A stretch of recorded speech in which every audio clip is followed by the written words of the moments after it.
What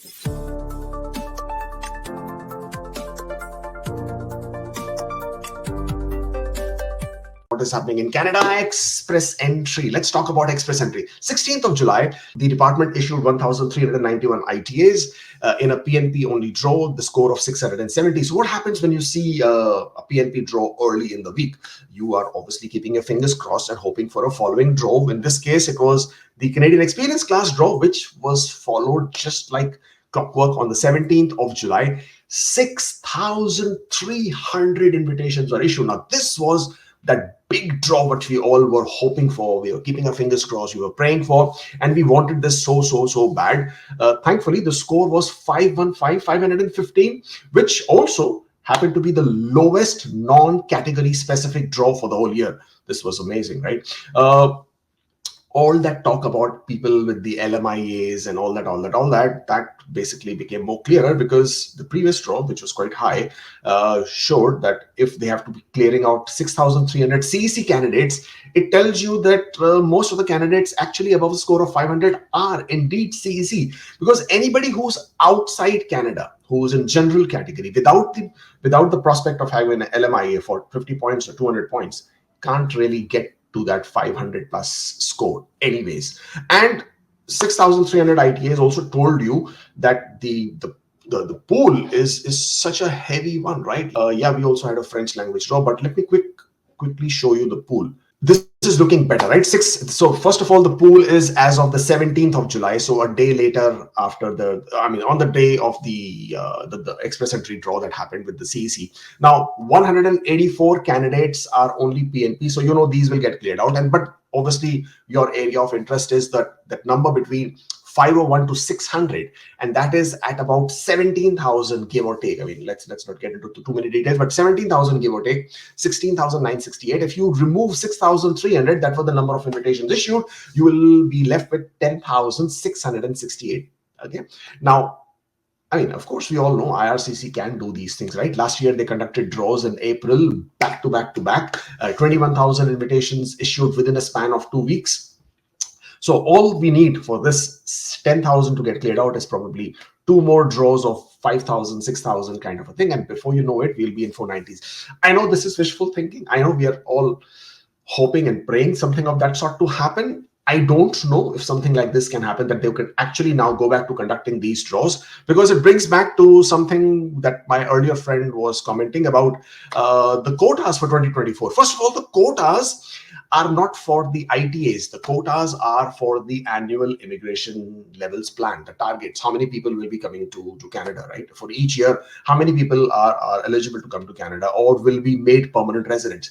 That's what the quotas are for. Now, when you have those quotas, when you have those permanent resident levels planned for the year, and the year is not July to July, but for the whole calendar year, so this year 2024, then the number of the economic immigration candidates or the people who will be becoming permanent residents for this year, about 275,000 people.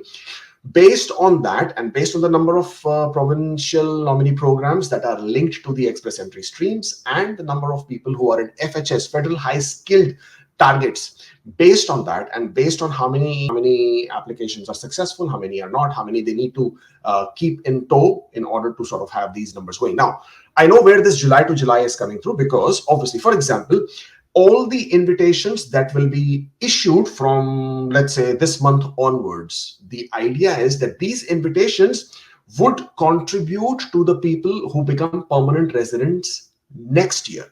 And therefore, this July to July kind of a number is coming up, as in the number of quotas. But to be very honest, nobody really knows exactly how many ITAs IRCC is going to issue, let's say July to July.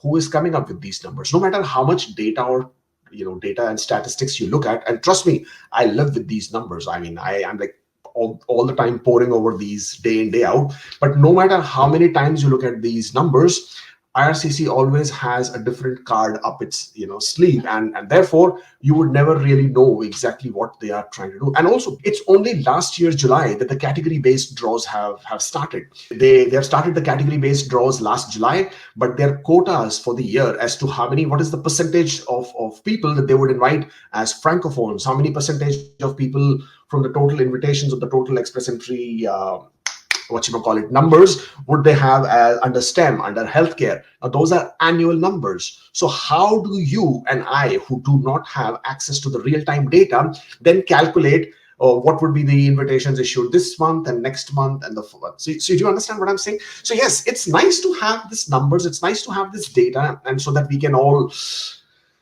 mull over it over a cup of chai if you want to, and sort of, speculate what can happen. But trust me, and I've been speculating, it. I mean, I've been speculating ever since I started this channel, right? And I love speculating because that sort of sometimes gives you hope. Sometimes it sort of allows you to be aware of things which may not be happening, which we are hoping for.